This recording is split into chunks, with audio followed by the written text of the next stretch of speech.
Welcome to another thought-provoking episode of Podcast Indonesiana. We delve into the cultural intricacies that shape daily life in Indonesia.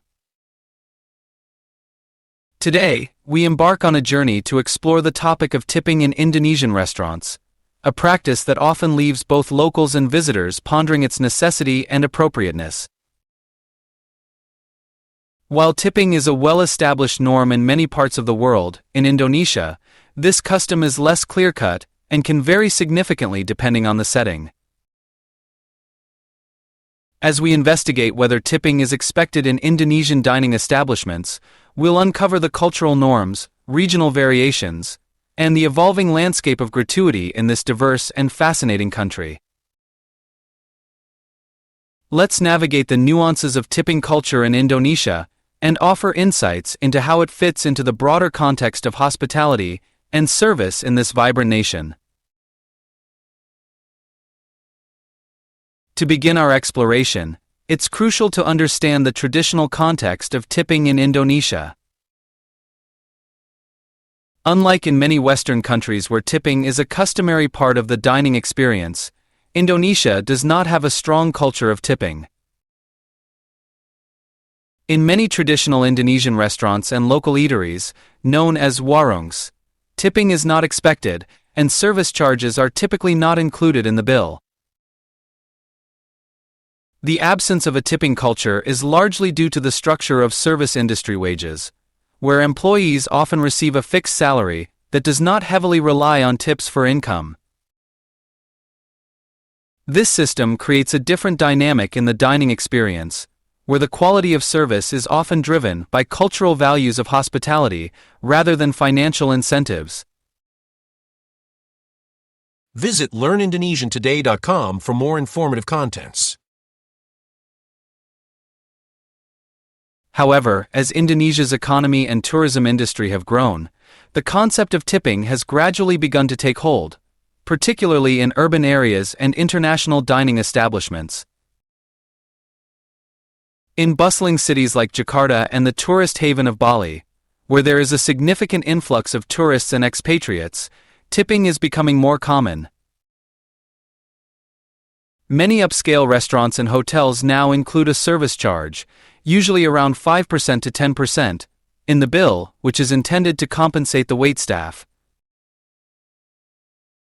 In these settings, leaving an additional tip is not required, but is appreciated as a gesture of gratitude for exceptional service.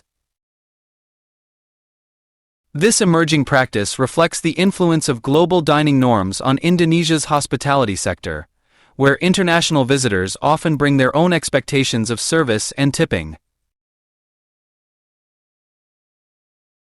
The practice of tipping in Indonesia can be somewhat inconsistent, leading to confusion for both locals and visitors alike. While some establishments incorporate service charges, others may not, leaving it up to the discretion of the diner.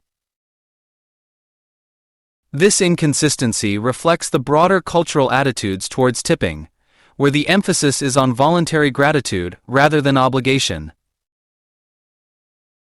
Understanding these nuances can help diners navigate the dining experience with cultural sensitivity, ensuring that their actions are respectful and considerate of local customs. For instance, in a high-end restaurant in Jakarta, a small tip might be seen as a generous gesture, whereas in a rural eatery, it might be unexpected and even confusing. Visit learnindonesiantoday.com for more informative contents. For those dining in more rural areas or at smaller local eateries, tipping remains a rare practice.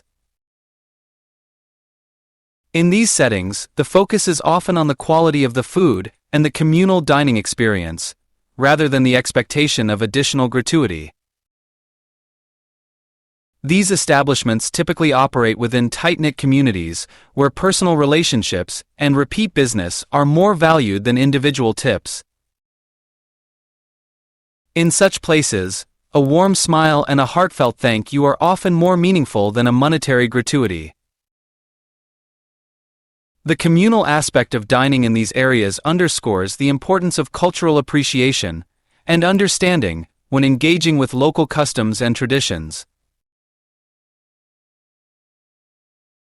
As Indonesia continues to embrace globalization and its tourism sector expands, the tipping culture is likely to evolve further. Many Indonesians working in the hospitality industry have become accustomed to the tipping practices of international travelers and may increasingly expect tips as part of their compensation. This shift reflects the changing dynamics of service and hospitality in Indonesia, where global influences are slowly reshaping traditional practices. As such, being aware of these changes can enhance the dining experience and ensure that interactions remain positive and culturally aware. It's a fascinating transition that highlights the delicate balance between maintaining cultural heritage and adapting to new influences. In conclusion, while tipping in Indonesian restaurants is not traditionally expected, it is becoming more prevalent, especially in urban and tourist-centric areas. Understanding the local context and the specific setting can guide diners in making informed decisions about tipping, ensuring that their actions align with cultural norms. Visit LearnIndonesianToday.com for more informative contents.